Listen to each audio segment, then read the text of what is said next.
When the killing started, the residents thought that the first death was meant only to serve as a warning to the drug users and pushers in the neighborhood. But the killings did not stop, and the rising number of fatalities included those not involved in drugs, including several youth. Members of Sister Nanette's core group were the first to act. In Sister Nanette's words, they were mothers.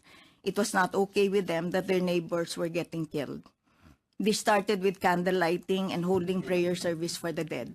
Subtle actions, as Sister Nanette points out.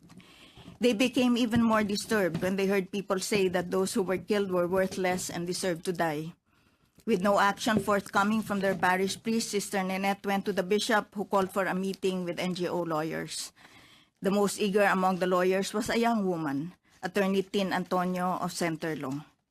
While gathering data and testimonies for the case, Attorney Antonio joined the women in cooking, washing clothes, and singing with the choir at funerals. Many of the petitioners were hesitant to join the legal action at first. They received threats from the police. The village officials got angry with them.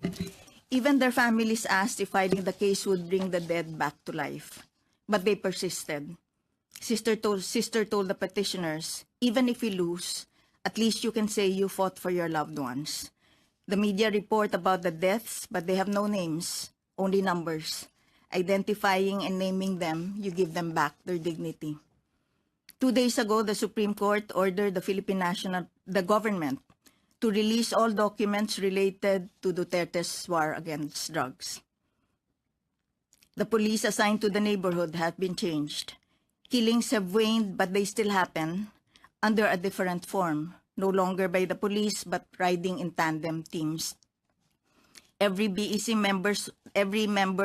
core group member now has a tarpaulin on the front door. On the tarp are written 10 basic rights of citizens. Everyone is encouraged to memorize the list so they know what to do in case they are picked up or threatened.